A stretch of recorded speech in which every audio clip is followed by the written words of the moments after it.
По нам ударили с беспилотника. Досмотрите это видео до конца, и вы узнаете реальные истории пострадавших, а не правительственную пропаганду. Подписывайтесь на наше обновление и точно будете в курсе всего самого актуального. Раненые в результате конфликта с 14 по 17 сентября на таджикско-кыргызской границе проходят лечение в больницах Сагдийской области. Некоторые из них рассказали корреспондентам о пережитом в дни конфликта. Власти Таджикистана заявляют, что в результате столкновений на границе с Кыргызстаном более 200 мирных жителей получили ранения различной степени тяжести. Количество раненых военнослужащих неизвестно. Власти Кыргызстана сообщают о ранении около 200 человек. Ибрахим Хасанов, отец Ахмаджона Хасанова, самой малолетней жертвы конфликта на таджикско-кыргызской границе, все еще находится в больнице под наблюдением врачей.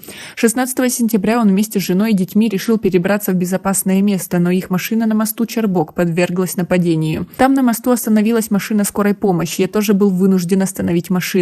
В это время с кыргызской стороны началась интенсивная стрельба в нашу сторону. Я и моя жена получили ранения, но остались живы, а вот сыночек наш погиб. Мы смогли укрываться под мостом, только спустя 6 часов пришли наши военные и забрали нас, сказал Ибрахим Хасанов. Раненый утверждает, что кыргызские военные обстреляли в основном жилые дома и гражданские объекты. Власти Таджикистана ранее обвинили военнослужащих Кыргызстана в обстреле из боевых вертолетов и беспилотников гражданских объектов, школ, мечетей, жилых домов. В Бишкеке, в свою очередь, заявляют, что в результате обстрела со стороны таджикских военных в Баткене пострадали несколько школ и 3 детских сада. Эркин Ризакулов, душанбинец, который давно проживает в городке Шуроп города Исфара, был ранен 16 сентября. На нас напали, мы все были безоружными, они обстреляли наши дома, обстреляли завод. Мы все гражданские люди были вынуждены спасаться бегством. Я получил 2 пули в руку, рассказывает он. А как вы относитесь к той обстановке на границе, которая происходит сейчас, и договоренностями между странами? Свои ответы напишите нам, пожалуйста, в комментарии. 16 сентября в 5 часов утра прозвучала боевая тревога. Нас посадили в КАМАЗы, мы поехали в сторону границы.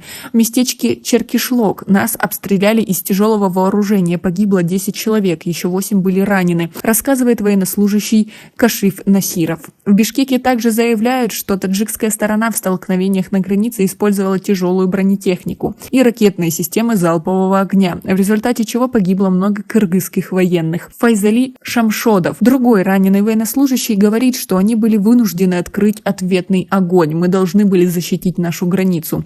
Спустя некоторое время по нашим позициям ударили с беспилотника. Я получил ранение в ногу, говорит Файзали. С 14 по 17 сентября между военными Кыргызстана и Таджикистана произошло вооруженное столкновение. Министерство иностранных дел Таджикистана сообщило о 41 жертве пограничного конфликта. Радио Азади, опираясь на данные собственных источников, родственников погибших, информацию в соцсетях и данные местных органов власти, составила список 74 погибших таджикистанцев. Власти Кыргызстана сообщили, что в ходе конфликта погибли 62 человека, в основном военнослужащие. Таджикистан и Кыргызстан достигли договоренности о прекращении работы 8 приграничных постов, постоянно приводящие к конфликтам, но ситуация на границе двух стран остается напряженной. Как вы думаете, как в будущем будут развиваться события? Свои ответы напишите нам, пожалуйста, в комментарии. У нас пока на этом все. Оцените наше видео подпиской и лайком. До скорой встречи.